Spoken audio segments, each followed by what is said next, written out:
Kita bisa mendeteksi kita sedang berada di halaman apa atau lebih spesifiknya di halaman kategori apa, karena kita di sini udah punya beberapa template parsial, kita punya header, kita punya footer contohnya di sini. Tapi gimana kalau teman-teman mau bikin semuanya lebih fleksibel?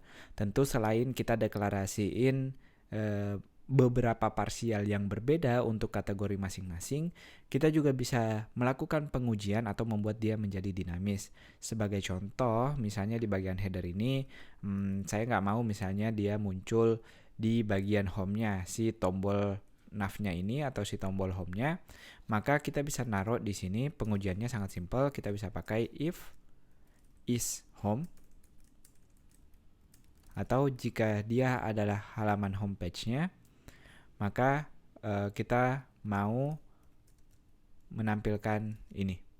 Kebalik. Kalau dia blok berarti yang saya mau di sini. Kalau bukan saya nggak mau nampilin. Kita save. Saya jalankan ulang servernya agar dia parsialnya terambil. Teman-teman lihat sekarang saya kalau di blok maka cuma ada link ke home-nya aja. Tapi kalau saya di halaman lain juga seperti itu, cuma ada ke home-nya aja, tapi hanya di home aja di mana dia nampilin si bloknya, karena di sini saya bilang kalau dia home maka tampilkan bagian bloknya ini. Nah itu salah satu key yang bisa kita pakai.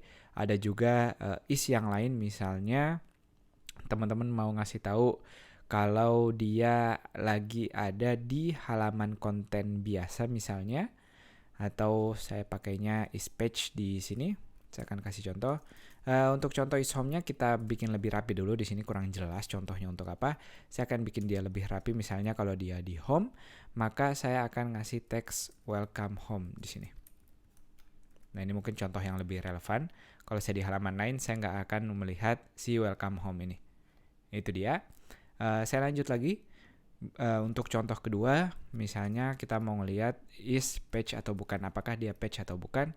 Saya akan mau ngasih tahu di sini, aku adalah page. Page itu apa sih? Di sini contohnya, kita nggak ngelihat aku adalah page-nya, tapi kalau kita ke halaman blognya, di sini juga tidak ada. Ke salah satu halamannya kita bisa ngelihat, oh ternyata page itu istilahnya dia adalah halaman singlenya, atau dia adalah konten biasa di sini. Jadi kalau untuk ngasih tahu kalau dia di konten biasa atau ada di file markdown-nya ini, kita bisa pakai .ispage-nya ini.